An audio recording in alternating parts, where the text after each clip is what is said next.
And we're back. Or I'm back, cause you were there all along. Anyway, it's the last episode covering C64 gaming history for 1986, and the next one will be the first for 1987. So, let's not waste time and get on with it. The Sacred Armour of Antiriad, aka Rad Warrior, is one of the earliest examples of so-called Metroidvania games, even though it was developed concurrently and had no relation to either Metroid or Castlevania. In 2086, the world is decimated and all civilizations fall into ruin due to nuclear Armageddon. In the following millennia, the small pockets of survivors develop into peaceful agriculture nation. The peace is not lasting, however, and evil aliens who emerged from a volcano from a hidden pre-war military base conquer and enslave the surviving populace. You're tall and you're not gonna let it slide. So you alone go against the invaders in this maze platformer. Initially you have nothing but some rocks and your courage, but in time you'll find a pre-war battlesuit and eventually series of add-ons which expand its functionality, like gravity boots, particle negator, pulsar beam and an implosion mine. Rad Warrior is a pretty cool title and very innovative for the time it came out in, so if you're at all into Metroidvania games, this one's not the one to sleep on. I played Speed King a lot back in the day, and I sucked at it, big time. Probably because I was a kid and concept of slowing down ever in a racer seemed like something wrong to me. Something that didn't compute in my little head. Ones and zeros didn't add up, you know. But however you wanna look at it, despite my, at best, mediocrity at it, Speed King is a fun game. It's an arcade racer not unlike Pole Position, but centered around motorcycles and not formula cars. The game features 19 opponents and 10 real-life tracks, all of which can be previewed before the race. You can run a test lap before the race if you like to get the feel of a particular track. The bike has 6 manual gears and can reach speeds of 255 miles per hour. Hitting the opponent or going off the road excessively causes you to fall off the bike and restart from a standstill, which sucks. Spellbound is an unofficial sequel to a real title we spoke about in one of the previous year's videos, Finders Keepers. And it's also a flip-screen action-adventure game featuring a magic knight who travels through time to rescue 8 people, his friend wizard Gimbal among them. They all need to be brought back and placed in the correct time and place. This time, however, focus has been placed on adventuring with much less action. Spellbound uses very innovative control system, so-called Windimation, which is built out of menus and submenus with various commands allowing for quite in-depth control and interaction with objects on the screen. And the standard culprits like take object and talk to are here too, making Spellbound feel like a more modern adventure game closer to Maniac Mansion than those early text-based titles. In fact, it feels very modern compared to virtually nearly any other adventure game that released up until then, and was a definite step ahead in the right direction in game design, or a progressive diagonal sidestep. As while it was better playing than text-based parser games, its formula didn't prevail, and icon-based point-and-click interfaces did. If you like adventure games, especially those earlier ones, Spellbound is unique and worth a look. Spindizzy is an action puzzle mixture viewed from an isometric perspective, where you're required to navigate series of screens to explore and map out landscapes suspended in three-dimensional space. And Spindizzy is huge, spanning well over 380 full screens. You can switch the viewpoint to all 4 sides to better see the environment on some of those more complex screens. Quite honestly, obsessive switching always made me confused on where I was rather than help me. Your exploration is timed and the game ends either when the whole map is explored or when the time runs out. And that dang timer is unforgiving, I must add. When you discover new areas or collect jewels scattered around the game world, however, that timer extends a little, allowing for longer overall playtime. Spindizzy is an odd one, cause on one hand it feels like a relaxing exploration title, and on another it keeps reminding you with a ticking timer that it's not relaxing at all. Split Personalities is an analog puzzle game moved to and enhanced for the digital age, which as we know 80s were. Then we had gaming 90s, with new genres and games dropping left and right, then online 2000s, caused by a boom of omnipresent and affordable fast internet access, and finally the mobile 2010s with cell phones taking over the world like crazy. Now we're in the AI 2020s, where soon most desk jobs will become obsolete. And since I have one, I hope so, as I honestly hate it with passion. Now obviously I just made it all up, but I'm not that far off, I think. Anyway, Split Personalities is your typical sliding puzzle game with a caveat that instead of 1 empty square to operate the tiles around, you have 4. But if that was all, the game would be way too easy and nothing special. So there's bombs, which have to be moved off the screen, gaps that swallow tiles, and a time limit. If you like logic games and even more so sliding puzzles, this one's definitely for you, even despite only featuring 10 pictures to complete. Don't take it as a reflection on a game's quality, but for me, personally, the best thing about Spy vs Spy 3 Arctic Antics is the fact that it's the last game in the series that I'll ever have to talk about in the C64's gaming history videos. I never liked those, but I understand their appeal. Anyway, my prejudices aside, the third installment places you in the Arctic.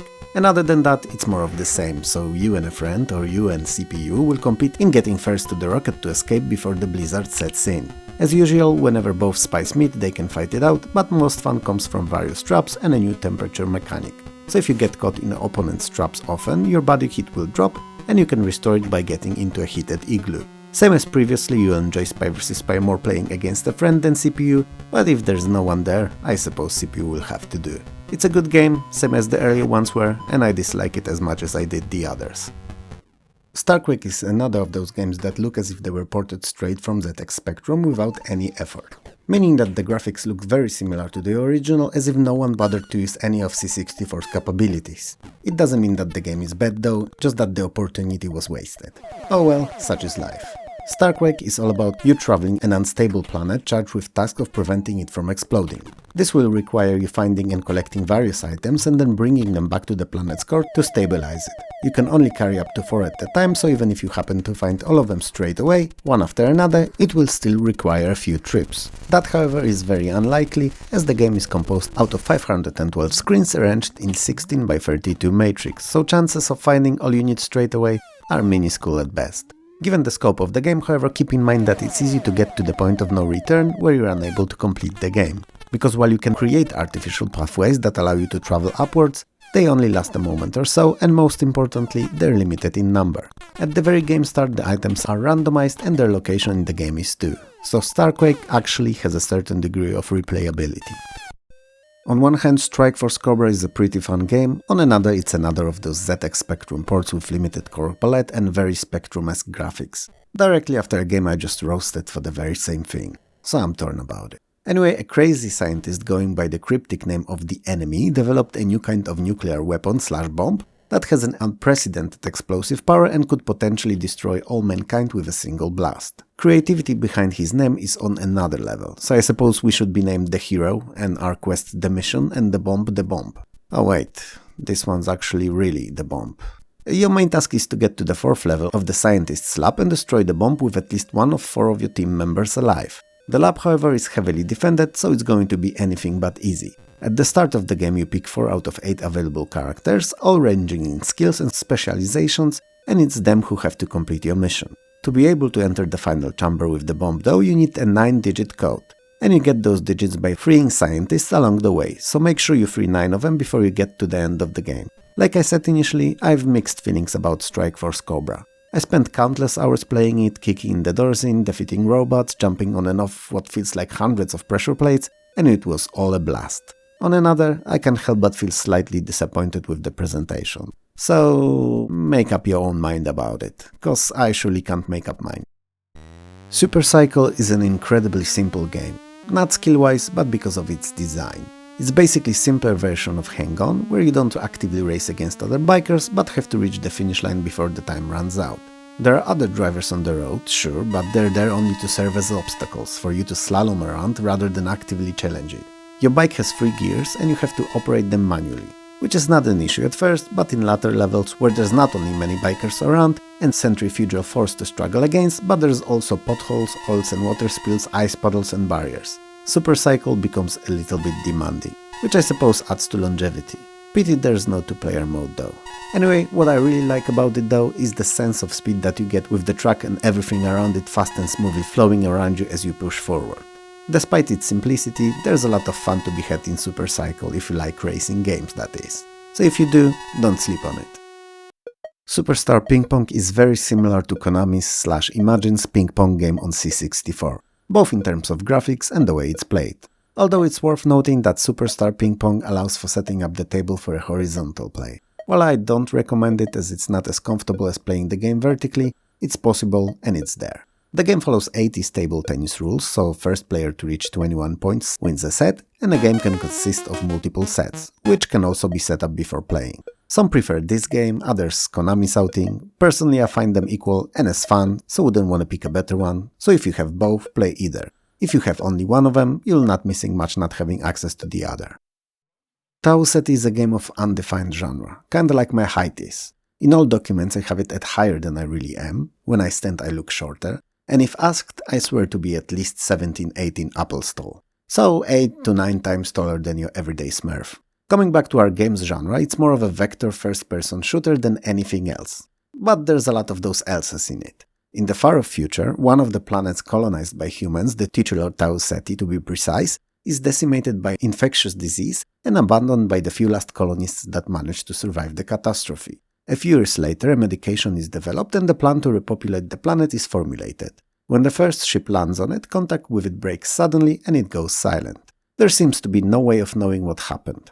It is believed, however, that the automated robotic defenses took over and are treating anything and anyone arriving as a threat, and you're the only one to stop the robotic menace. To do so, however, you must shut down the main reactor of the defense system, and it requires locating and assembling of all parts of the cooling system and then putting it into massively shielded fusion reactor in the capital of the planet, aptly named Centralis. So, you'll be tracking those parts down, shooting many robotic enemies and their installations with your glider, and issuing commands to your onboard computer by hand, typing them in like 20th century peasant. There are 32 cities on the planet altogether, each filled with various installations, so there's a lot of content in Ceti to immerse yourself in. On a side note, all the robots look like flying saucers, so the villains of the game could have easily have been the aliens. And I wonder if that wasn't the initial idea, going by that design only.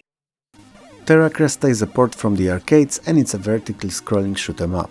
Story in Terra Cresta is as good as it is in most other shooters, so not very, and tells a tale of humanity's fight against invading so-called Mendler army. You're behind the steers of Wing Galibur fighter craft and have to destroy all enemy forces, same as in most other games in the genre. What's unique about Terra Cresta though is its upgrade system. Unlike in most other shooters where you would just pick up new kinds of weapons, in Terra Cresta all pickups are modules for your craft, so while they upgrade your weaponry, they also expand your ship in size. Having all 4 upgrades installed renders your ship twice in size it originally was, so it's also easier for enemies to hit it. Upgrades work sorta like additional life points, so instead of dying when you're hit, you lose upgrades.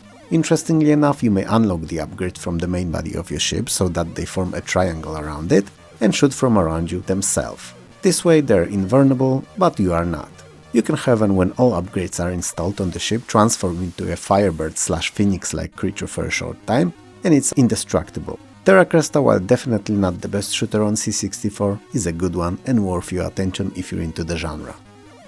Thai boxing is a 1 or 2 players versus fighting game shown in an isometric perspective but played from a side view. I hope that makes sense cause saying it sounds confusing. Same as in international karate, players receive points for successful attacks and they can be high, middle and low. Moves are performed using various joystick combinations with a fire button. There's also dodge and block, and mastering these two is a key to success. If one of the fighters is knocked out, the other wins the round. If neither are, points are a decisive factor in naming a winner. Thai boxing is not as good of a game as international karate, nor is it as good looking as Bangkok Knights are. But it's definitely a title worth checking out if you like fighting games that are more technical and don't rely solely on flashy special moves and fiery projectiles thrown in every direction. One of the most memorable aspects of the game are the fighters' portraits that also kinda work as health bars. The more often player is hit and damaged, the more the face is bruised and eventually covered in blood. Also, the title screen is one of the most awful looking ones I've seen on C64. But that's not something that should be taken into account when judging the game's quality. If you ever played games like The Clue on Amiga or The Sting, a sequel to The Clue on PC, you know exactly what They Stole a Million on C64 is. In fact, the earlier mentioned two are respectively a remake and a follow-up to the remake. If you haven't played those, let me explain. It's Ocean's 13 except you're not Ocean and there's not 13 of you. But other than that, it's the same. So you're the mastermind behind the breakings and huge heists. For each of your quote-unquote jobs, you need to purchase location plans, information on the targets and hire the best crew there is. Or best you can afford. Each character has their unique specializations and skills ranging from driving to explosives. They'll require an upfront payment and a percentage cut of potential profits. When all that's done, you have to plan the heist itself. It's done in an overhead view of the site. If you've purchased the information on the location beforehand, all the doors and storage locations will be readily visible and you have to move each member of your team on the plans separately, giving them orders and ensuring that the action timings overlap correctly. When it's finally a go time and the raid starts, you're outside issuing orders, keeping an eye for the police, and may recall your team earlier to run off with what's already picked up. You can theoretically enter the site yourself too, to help out obviously, but that leaves you blind to what's going on outside and with no one to warn of police's arrival. The game's interface is entirely window-based and looks very modern for the time, even if the game itself has very sparse graphics and sounds. Presentation, however, is not what makes or breaks the game, and They Stole a Million is an excellent example of an amazing title that doesn't shine in the looks department, but more than makes up for it with fun gameplay loop. Thrust is based on an early arcade title, Gravitar. The first thing you've probably noticed if you somehow managed to not know the game and watch this retrocentric video are the graphics, which are not planar or sprite-based, but entirely vector-driven, which in itself has its ups and downs. High resolution and cleanliness of the presentation is a definite upside, while the lack of color and beautifully animated sprites is what we're missing. Your task in all levels is to find, grab and escape with a ball passing through a top edge of the screen. Sure, there's some kind of a silly story of a struggle between so-called Imperium and the Rebels, not unlike in Star Wars, but much less fleshed out and not good enough to bother ourselves with it here. But if all I said was it, Trust wouldn't be anything special. So, your ship is subject to gravity and all that it entails, like inertia. So you not only have to direct it to where you want it to go, but also counter both earlier mentioned effects. But wait, that's not all. There's also numerous mounted guns shooting at you and gates that need to be opened to be passable. And all that while balancing in the air. Well, truth be told, there may be no air there, but you know what I mean. Anyway, the game awards you an extra life every 10,000 points and features 6 levels rotated 4 times with different settings variations like reversed gravity and alike. I like Thrust, I'm not very good at it, but I do enjoy it occasionally as a sort of palette cleaner between other games, as it's never not fun. Trailblazer is an arcade ball racing game. You're in control of a constantly rolling ball that races through semi-three-dimensional planes built out of colored tiles. Each color is responsible for enabling a different in-game effect. Brown and orange change nothing, red slows the ball down, green speeds it up, blue launches the ball into a jump, purple blocks the ball, cyan swaps left and right controls, white in arcade game mode warps ahead, black is a hole your ball falls through, and grey is only ever between the levels and the time does not run on them. Pushing your joystick forward speeds the ball, and pulling back slows it down. Fire button is used for jumping, and its length is dependent on the speed you're traveling at. There are a maximum of 9 jumps that you can accumulate, and 7 are given per level. It's worth pointing out that the jump from the blue fields does not use up your jump charges. The game features 20 stages, and every 3 there is a bonus one where you have to jump on fields in a sequence. Trailblazer is a unique game that doesn't appear to be anything special, but ends up being pretty fun when played and not judged by its presentation alone, especially in simultaneous two-player mode. Uchi Mata is a game that I overlooked back in the day as I couldn't comprehend in my small mind why the opponents didn't fight in this game at all and just held each other awkwardly, hugging as if there was no tomorrow or the end was nigh. Now, clearly I didn't grasp what it was about, so that's why I largely ignored it. Sure, I'm not a fan now either, but at the very least I understand that it's about defensive Olympic sport and henceforth no punches or kicks are allowed. Uchi Mata is very technical in its approach to gameplay. I'd say that it's much more of a simulation than an arcade game. You have to position your fighter within a striking distance of an opponent, then get in a fighting stance, which will allow you to input series of directional moves, and these with correct feet placement, shown on the top right of the screen, will allow you to perform various specific throws and offensive grabs. All the while keeping an eye on your stamina bar so that you can build up enough strength to perform those moves. Uchi Mata is definitely not a game for everyone, myself being one of those everyones it's not for, but if you're into sport, chances are you'll love it. Ultima 1 The First Age of Darkness is the first part of the Age of Darkness trilogy of the first few Ultima games and a top-down turn-based RPG. It's a port from Apple II with slightly enhanced graphics and some small changes to character and town names and some puzzles. Before it even released on C64, other games in the series were already available on it. Chronological order of Ultima releases, or lack thereof, is just a nightmare.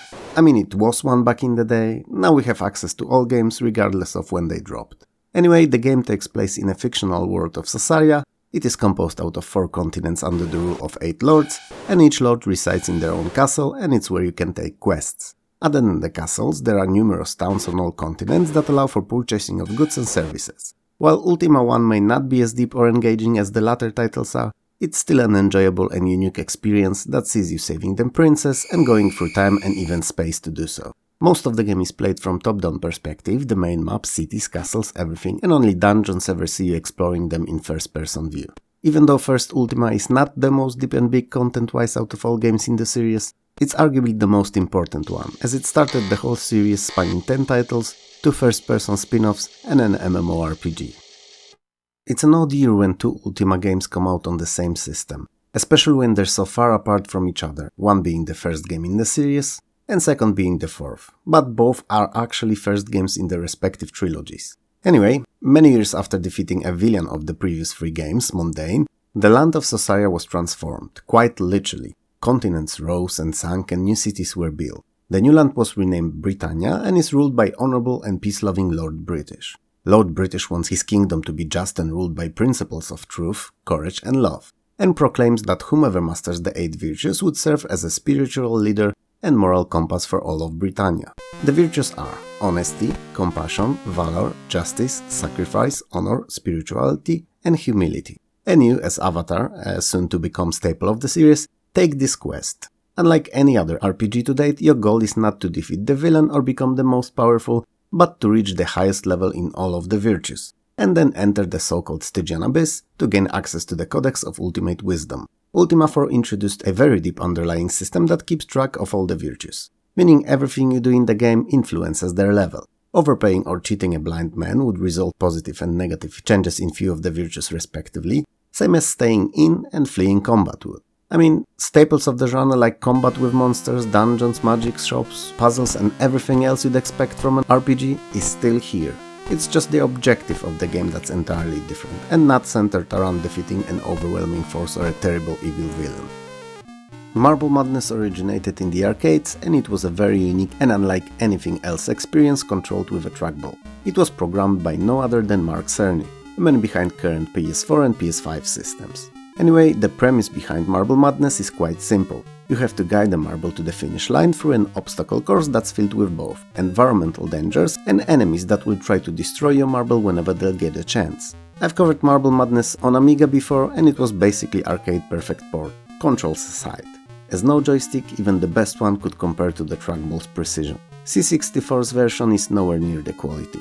In big part because of the limited capabilities of the system, much lower screen resolution and reduced CPU power that did not translate best to accurate physics simulation, and both caused the game to be at times not as clear and straightforward in where to go next as the bigger versions are. That said, despite its shortcomings, it's a very enjoyable experience if you approach it with the right mindset, and even more so if you have a friend. Then, in simultaneous multiplayer, it's even more fun. Ultimate Wizard is an updated version of 1984's Wizard, and it's an action arcade game with some very simple puzzling. Gameplay-wise, nothing changed, and it's still a single-screen platformer where you'll move around using ladders, staircases and platforms. You'll fight enemies by casting spells. As you know, Ultimate Wizards tend to do that, or you'll do what most of us would have, so try to avoid them. It's still a simple get key to a keyhole formula, making many of the levels technically possible to finish within few seconds. But you also want to score some points, so unless you're speedrunning the game or aiming for some kind of an obscure record, you're more likely to try to spend at least a little longer in each level. Ultimate Wizard consists of 40 levels found in the original and 60 new ones, making for a hefty 100 stages to beat. If you like the first game, this one's a no-brainer. Up Periscope is an attack submarine simulation set during World War II on the Pacific, depicting conflict between US and Japan. Your main goal in any of the 5 included scenarios is to sink Japanese convoys. They can consist of tankers, merchantmen, troop transports and destroyer escorts. The last are always armed with depth charges and surface guns. You're no slouch either and have fore and aft torpedo bays and a surface gun at your disposal. That last is there as a comic relief, I think, as its effectiveness is questionable at best and non-existent at worst, usually being more of an issue of you being on the surface rather than help in any kind of combat scenarios. Since Up Periscope is a submarine simulation, surface is the penultimate of places you'd want to be, the last being directly under a convoy of destroyers dropping depth charges like crazy. Personally, I always preferred silent service, but it may have been because of the familiarity I have towards the series, as Up Periscope is pretty good game too. Uridium is a horizontally two-way scrolling shooter, meaning you get to move both, left and right, as you please, kinda like you do in Defender, but other than that the games are entirely different. Story-wise, 15 huge capital ships invaded our galaxy and they aim to rid of its natural resources. You are sent to stop them. So, you have to defeat each of the huge ships as defenses in form of cannons and numerous fighters that surround them, then land on the ship itself and initiate its self-destruct sequence. So, unlike most shoot-em-ups, you don't have to go through level one way, but circle around the carrier ship fighting with all it sends your way. While the graphics are not groundbreaking, they are very nice and animated super smoothly, so the gameplay is a pleasure to play. I mean, if you're good at the game, cause otherwise it borders on annoying because of how difficult it is. It may not be Souls-like tough, but it's definitely not your everyday shooter. Warplay is really fun when played with a friend, but not the best in single-player mode. It's an action shooter where you play with either a tank, fighter or a bomber against an enemy who's taken control of strategically important island.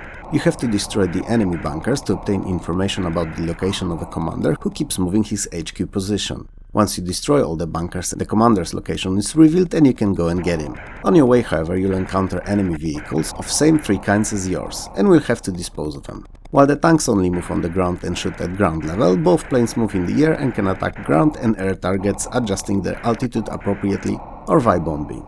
Somehow Warplay feels a bit blunt when you play it alone, but with a friend it gets much better. Which is odd, as there's no reason for it really. Cause you play it one after another and not simultaneously or against each other. But perhaps it's the fact that someone sits there watching, sharing the experience, hints and emotions of the gameplay, rather than having to take it all alone. It's hard to tell.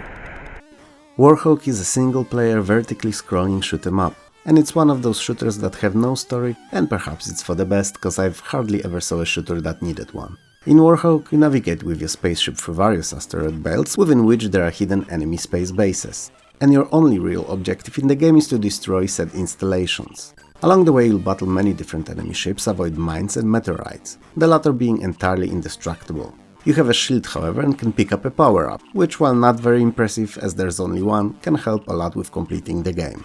It temporarily raises your speed and adds auto-fire. It's not groundbreaking, but helps during gameplay, which sadly is not as entertaining as in most other shooters. Warhawk is a game that even during heydays of C64 I only ever played once in a while, as it simply was just not great. Background and enemy graphics are pretty good, having a certain 3D-ish effect to them, which contrasts heavily with your ship sprite, which is entirely 2D and bland looking. Only thing that really stands out in Warhawk is the Rob Hubbard's tune that is too epic for this otherwise mediocre game. World Games is another of Epic's as masters of sports titles, multi-event sports game for up to 8 players. This time, however, the competitions are taking place all around the world, with each discipline being held in another country, and there are 8 of these. Weightlifting in Russia, barrel jumping in Germany, which I must add is quite odd as I've not known Germans to jump over in barrels, cliff diving in Mexico, slalom skiing in France, log rolling in Canada, which is another odd one, but this one I can kinda understand. Beautiful nature-rich country with a lot of woods and lumberjacks, it's vague but I can imagine a connection of sorts. Then there's bull riding in United States, caber toss in Scotland, and finally sumo wrestling in Japan. It's quite an unusual collection of disciplines that should not really fit together, but as per usual, Epics managed to pull it off, and World Games is hella fun against others. And a perfect party game for your C64. And with this episode ending, we've concluded 1986 on C64. It was a very interesting year, a lot of amazing titles released, but despite 16-bit wave of systems quickly gaining momentum, it was hardly over for world's most popular 8-bit micro. But we'll tackle beginning of 1987 in the next video, so make sure to come back to watch it. And you know, it may very well drop tomorrow or in 7-8 days, my schedule is a hot mess and I mix and match the releases as I see fit. But if you subscribe, and 70% of you sadly are not, then you'll always get new upload in your subs box when it drops. Even better, if you click the bell, YouTube will send you a notification when the next one's out. So think about it. If you feel generous and would like to support my channel, I'd appreciate Patreon and YouTube memberships. They really help a lot and will go towards replacing my aging editing rig.